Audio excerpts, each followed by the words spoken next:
눈 딱 감고 투자한 사람들이 지금 꽤 많은 돈을 버셨을 겁니다. 지금 집값이면 뭐며 여러분들한테 좌절 주는 이런 환경을 한 번에 뒤집으려면 이럴 때 용기를 내야 됩니다. 주식 투자에서 과연 큰 돈을 벌 수 있을까요? 다른 사람이 욕심을 낼 때 두려워하고 다른 사람이 두려워할 때 욕심을 내라. 이 말은 워렌 버핏이 한 아주 유명한 말입니다. 여기까지는 알겠어요. 여기까지는 거의 뭐 국룰 아닙니까? 위기 때 사야지 부자가 될 수 있다. 자, 그런데 그런 영상은 너무 많아요. 너무 넘쳐나요. 그래서 저는 조금 다르게 접근하려고요. 훨씬 더 구체적이고 정확하게 이제 뜬구름 잡는 소리가 아니라 바로 실행할 수 있는 구체적인 방법을 제시해 드리도록 하겠습니다. 자, 일단은 운이 좋게도 2020년 코로나 시기 때 제가 겪었죠. 딱 이 시기였네요.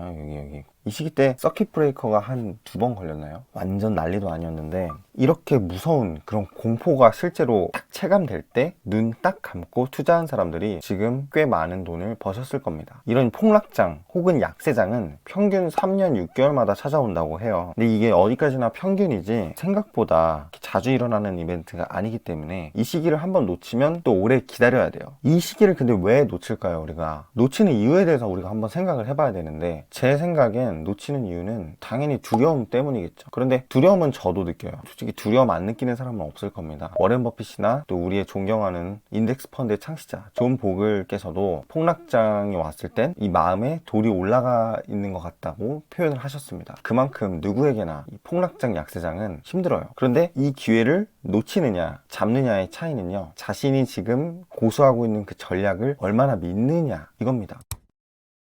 이런 폭락장 매수 기회 때 사람이 이제 케이스가 세 가지로 나눠지게 되는데, 첫 번째는 진짜 아무것도 모르는 사람, 그냥 주식이 뭔지도 모르고 그냥 폭락장이라고 해서 한번 들어와 봤는데 진짜 아무것도 몰라. 이런 분들은 뭘 할 수가 없죠. 일일 등락도 무서워 죽겠는데 지금 막 서킷 브레이커 걸리고 하루에 7% 8% 떨어지는데 이걸 어떻게 잡겠어요. 이런 분들은 100이면 100 놓치고요, 잡더라도 며칠 안 돼서 다시 파십니다. 두 번째는 자기의 주관이 없는 사람, 자기만의 전략이 없는 사람, 그러니까 좀 더 자세히 말하면 다른 사람의 의견에 따르는 사람입니다. 일관성 있게 비슷한 의견을 따르면 뭐 그나마 나은데 상반되는 사람들은 양몰이 당하듯이 일로 갔다가 절로 갔다가 이런 식으로 하시는 분들, 이런 분들도 이런 약세장의 기회 못 잡고요, 잡더라도 또 며칠 안 돼서 팝니다. 근데 세 번째는 자기만의 주관이 확실한 사람이에요. 투자 방법은 상당히 다양합니다. 근데 중요한 것은 방법이 얼마나 맞냐가 아니라 그 방법을 내가 얼마나 믿고 실제로 이행하느냐, 이게 가장 중요해요. 저를 구독하시는 분들, 우리는 주식시장이 장기적으로 우상향한다는 것에 베팅을 하는 사람들이잖아요. 그러면 어떻게 투자를 해야 현명할까요? 좀 과거의 역사적인 데이터를 통해서 확률적인 투자를 하시는 게 가장 좋은 겁니다. 그래서 우리는 확률을 한번 봐야겠죠.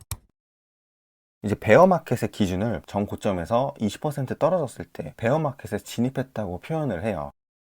해외 주식 현재가라는 게 있습니다. 이걸 눌러보시면 막 이렇게 나오죠. 여기서 차트 누르세요. 차트. 그런 다음에 그 바로 밑에 이제 일, 주, 월, 분, 틱 이렇게 나와 있는데, 사실 저는 일 아니면 주를 추천드립니다. 이제 밑에 날짜를 보면서 좀 어느 정도 이렇게 좀 늘렸다 줄였다를 해주시면서 보셔야 되는데, 우리가 최고치가 던 1월 4일이에요. 지금 주가가 전 고점에서 얼마나 떨어졌는지 나타나요. 마이너스 11.9% 떨어졌다고 하네요. 자, 여기 보이시죠? 이 표는요, S&P 500이 90년 동안 기간 동안에 이 전 고점 20% 아래로 떨어진 경우만 추려서 만든 표입니다. 정리를 하면 평균 마이너스 35% 떨어지긴 했지만 최소 마이너스 20%에서 최대 마이너스 80까지 떨어졌다. 그리고 기간은 짧게는 33일에서 길게는 630일까지 이 하락장이 유지가 됐다라는 거를 인지하고 계시면 됩니다. 여기에 따라서 우리가 투자 전략을 따로 세워야 돼요. 90년의 기간 동안 26번의 폭락장이 있었네요. 26번, 상당히 무섭죠. 자, 그런데 이거를 좀 뒤집어 봐야 돼요. 이 폭락장 이렇게 떨어지는 거 숫자만 봐도 무섭습니다. 그러나 이걸 반대로 생각하면 뭡니까? 이걸 반대로 생각하면 기대 수익률, 우리가 가져갈 수 있는 수익률이 돼요. 결론적으로 주식시장은 여태까지 계속 올랐잖아요. 지금의 위치만 봐도 주식시장이 얼마나 일관성 있는 모습을 보여줬는지 우리는 확인할 수 있습니다. 이렇게 떨어질 때마다 전략적으로 추가 매수를 해서 더 많은 수익금을 쌓아갈 수 있는 겁니다. 그런데 뭐 기준이 없으면은 뭐 어떻게 할 수가 없겠죠. 뉴스에서는 팔아 이제 주식시장 망했다 얘기하는데 우리가 정신 딱 부여잡고 어떻게 용기 있게 매수를 할 수 있겠어요. 그쵸? 결국은 자신만의 행동 강령을 만드는 게 좋아요. 뭐 예를 들어서 저 같은 경우는 마이너스 16.3% 이게 이제 전체적인 전고점 하락에 대한 평균이 마이너스 16.3이라고 했잖아요. 그래서 이걸 기준점으로 마이너스 16.3%가 됐을 때 6대4에서 7대3으로 만들겠다. 그리고 만약에 여기서 마이너스 20에서 25%가 떨어지면 나는 8대2로 만들겠다. 그 다음에 30%에서 40%까지 떨어진다. 그럼 여기서 나는 9대1까지 투자를 하겠다. 그 이상 떨어질 경우 버는 거 족족 다 투자하시면 됩니다. 이런 식으로 행동 강령을 만드는 거예요. 여기서 조금 헷갈려 하시는 분들이 많은데, 우리가 이 투자금만 가지고 계속 주식 투자를 하는 건 아니잖아요. 매월 계속해서 저축을 해줘야 돼요. 그러니까 보급하는 거죠. 총알을 보급하는 거예요. 이것만 보고 비율 다 떨어졌는데 어떡해요? 이렇게 생각할 게 아니라, 이런 위기가 닥쳤을 때일수록 더 저축률을 늘려서 계속해서 현금 비중을 늘려주는 거예요. 계속해서 버는 돈 족족 다 여기다가 넣어버리는 겁니다. 만약에 계속 떨어지면 어떡해요?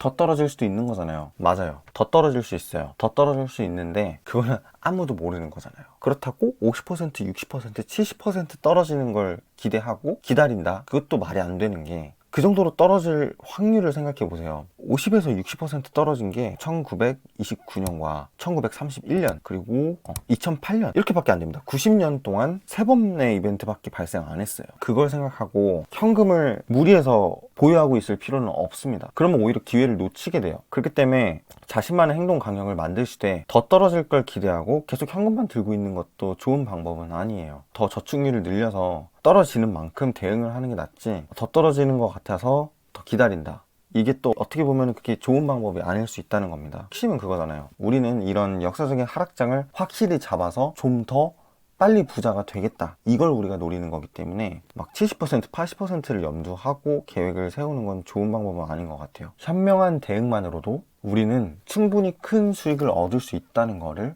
꼭 명심하세요. 이런 시기만 잘 잡아도 여러분 조금 더 빨리 부자 될 수 있어요. 지금 집값이면 뭐며 여러분들한테 좌절 주는 이런 환경을 한 번에 뒤집으려면 이럴 때 용기를 내야 됩니다. 지금 보시면 유명하신 분들 있잖아요. 부자이신 분들. 그분들 대부분 다 조용히 안정적으로 부자 된 게 아니에요. 분명히 진짜 일생일대 가슴 떨리는 이 투자 결정을 내리는 순간들이 있었을 겁니다. 그런 순간에 영리하게 또 현명한 결정을 한 사람들이 지금 부자가 되어 있는 거예요. 리스크가 없으면요, 수익도 없는 거예요. 되게 어떻게 생각해보면 단순하지 않나요? 결과적으로 주식시장은 오랫동안 우상향 해왔다. 근데 약세장은 있었다. 근데 올랐다. 그러면은 약세장 때 적극적으로 사면 된다. 정말 간단한데 이게 무서워서 잘 안 된다라는 거죠. 그래서 이런 데이터를 좀 마음속에 깊이 넣으신 다음에 현명하게 투자를 하셨으면 좋겠습니다. 오늘 영상은 여기까지고요. 저는 다음 영상에서 또 찾아뵙도록 하겠습니다. 감사합니다.